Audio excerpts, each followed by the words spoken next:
ওনার কাজ কি প্রতিবাদ জানানো নাকি বিচার করা, অ্যাকশন নেওয়া, কোনটা? নিশ্চয় অ্যাকশন নেওয়া।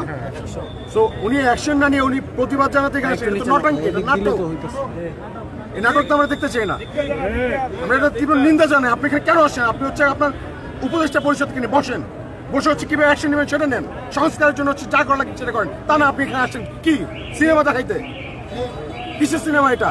একটা মানুষ মারা যেতেছে, একটু আগে নুরবাড়ির উপরে যাই দেখি ভাই আইসিইউতে একটা লোককে মারতে মারতে মারতে মারতে এখানে যে হাড্ডি সেটা ভাইঙা ফেলাইছে।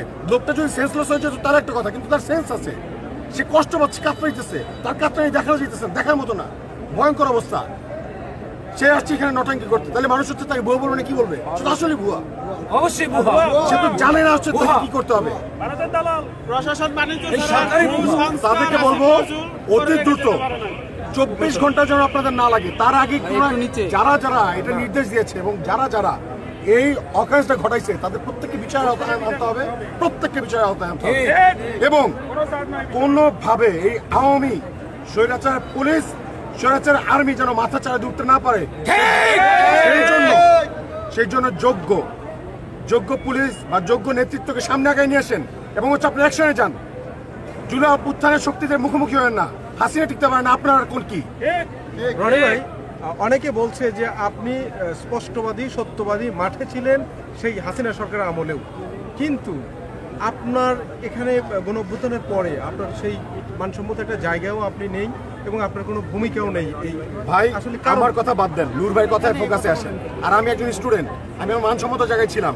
গণঅভ্যুত্থানের পরে আমার প্রথম এবং প্রধান কাজ ছিল শহীদের স্পিরিটটাকে ধরে রাখা, শহীদের চেতনাটাকে ধরে রাখা এবং পড়াশোনাটা করা।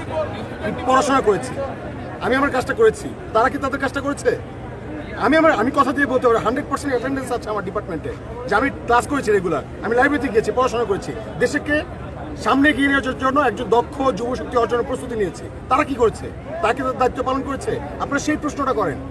নুরবাইরপুর হামলা এই নিয়ে আসলে সর্বশেষ আপনাদের কি থাকবে, মতামত কি থাকবে? যতক্ষণ পর্যন্ত না বিচার হচ্ছে, ঠিক আছে, আমরা প্রত্যেকে দল মত নির্বিশেষে আমরা প্রত্যেককে বলবো জুলাইয়ের যত শক্তি আছে আমরা সবাই রাজপথে আসেন, আমরা একসাথে লড়াই করার জন্য। লাস্ট প্রশ্ন, পুলিশ প্রশ্নবিদ্ধ, এখানে আজকে দেখলাম যে সেনাবাহিনীও নাকি প্রশ্নবিদ্ধ, অনেকে মন্তব্য, আপনি কি বলবেন? শেখ হাসিনা আত্মীয় নিয়ে, ঠিক আছে, আপনি সেনাবাহিনী চালাইতে চাইবেন আর আপনি আশা করবেন যে আপনাকে ফুলের মালা দিবে, এটা কি হয়? তাড়াতাড়ি করে স্বৈরাচারদের দোষরদেরকে এখান থেকে সরান, আর যদি না সরেন আপনাদেরকে সরাই দেবে বাংলাদেশের জনগণ। ওয়াকারের বাচ্চারা, ওয়াকারের বাচ্চারা, জাতীয় পার্টির গুন্ডারা, জাতীয় পার্টির গুন্ডারা। নূরকে যখন সংবাদ সম্মেলন শুরু হওয়ার পূর্বকালে 20 থেকে 30 জন পুলিশ এবং সেনাবাহিনী মিলে মারধর করে, ওই মুহূর্তে জাতীয় পার্টির কার্যালয়ের সামনে নেতাকর্মীরা এবং উপরে মহাসচিব ছিল জিএম কাদের, তাদের উপরে কেন হামলা হয়নি, শুধু কেন নূরের উপর হয়েছে? এটা দ্বারা কি আওয়ামী লীগ এবং জাতীয় পার্টিকে প্রশ্রয় দেওয়া হচ্ছে? এটা তো স্পষ্ট বোঝা যাচ্ছে যে স্বৈরাচারের দোষর এই সিস্টেম, এরা সবাই মিলে পুনর্বাসন করতেছে স্বৈরাচারদেরকে। আমি কি আবার পুনর্বাসন করতে কথা বলতে চান? Thank you. ঠিক আছে ভাই, ধন্যবাদ। ভাইজান আপনারটা নিচ্ছি না, আপনি বললে পরে নেব, এটা নষ্ট করবেন। রনি ভাই, ভালো আছে, আপনি কেমন আছেন? আমি ভালো কাজ করতেছি। দর্শক, নুরুল হক নূরকে দেখতে একের পর এক রাজনৈতিক, অরাজনৈতিক বিভিন্ন অঙ্গ সংগঠনের নেতাকর্মীরা হাসপাতালে উপস্থিত হচ্ছেন তাকে দেখতে, এবং দেখার পরে সাংবাদিকদের সাথে বাইরে এসে কথা বলছেন তারা যেমনটি জানাচ্ছেন যে জাতীয় পার্টির এই জিম কাদেরকে গ্রেফতার না করা হলে তাদের কর্মসূচি চলবে। এবং আপনাদেরকে জানিয়ে রাখি যে এখন পর্যন্ত কিন্তু নুরুল হক নূরের চিকিৎসা চলমান রয়েছে এবং বাইরে অবস্থান করছেন বিভিন্ন দলের নেতাকর্মীরা। আমরা একটু আগেও দেখেছি যে এনসিপির একজন নেত্রী ডক্টর তাসনিম যারা, তিনি এখানে এসেছিলেন নুরুল হক নূরকে দেখতে, এবং তার আগে ডক্টর আসিফ নজরুল আইন উপদেষ্টা তিনি এসেছিলেন। আমরা দেখছি যে মিছিলে এখানে নেতাকর্মীরা অবস্থান নিচ্ছেন তারা দেখার জন্য।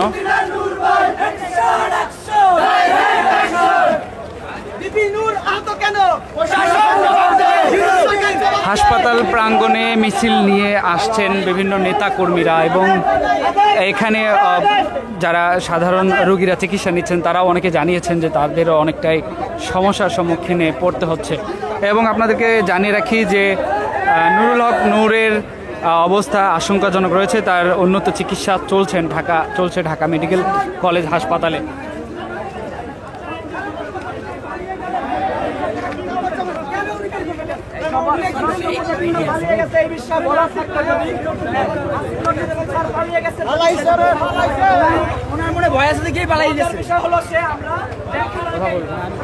বলেন কথা বললে আগে পরিচয় নিবেন, যে কারোর কাছ থেকে আপনাকে পরিচয় দেন দিয়ে কথা বলুন। পরিচয় দেওয়ার দরকার নেই, আমি কথা বলবো। ঠিক আছে, আপনি পরিচয় নিয়ে তারপরে কথা বলবেন, তাহলে আপনি ঠিক আছে।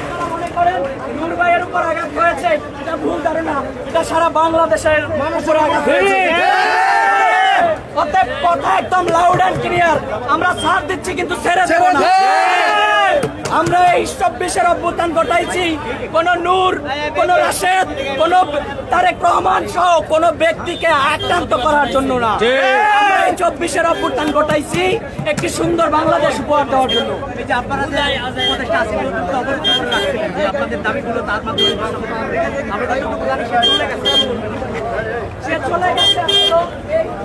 দর্শক, ডক্টর আসিফ নজরুলকে কিন্তু অনেকক্ষণ অবরুদ্ধ করে রাখা হয়েছিল হাসপাতালের ভেতরে এবং পরবর্তীতে তিনি এখান থেকে চলে যান। মূলত এখান থেকে তাকে আইনশৃঙ্খলা বাহিনীর প্রোটোকল এখান থেকে তাকে বের করে নিয়ে যাওয়া হয় এবং এখন পর্যন্ত আমরা যেমনটি দেখাচ্ছি যে হাসপাতাল প্রাঙ্গণে কিন্তু সাধারণ মানুষ এবং বিভিন্ন অঙ্গ সংগঠনের নেতাকর্মীরা এখানে অবস্থান করছেন এবং তাদের দাবি না পূরণ হওয়া পর্যন্ত তারা এখানেই অবস্থান করবে। দর্শক, এই ছিল এখনকার সর্বশেষ। পরবর্তী আপডেট পেতে অবশ্যই দৈনিক ইত্তেফাকের সঙ্গে থাকবেন। এতক্ষণ আপনাদের সাথে যুক্ত ছিলাম আমি মোহাম্মদ ফেরদৌস রহমান।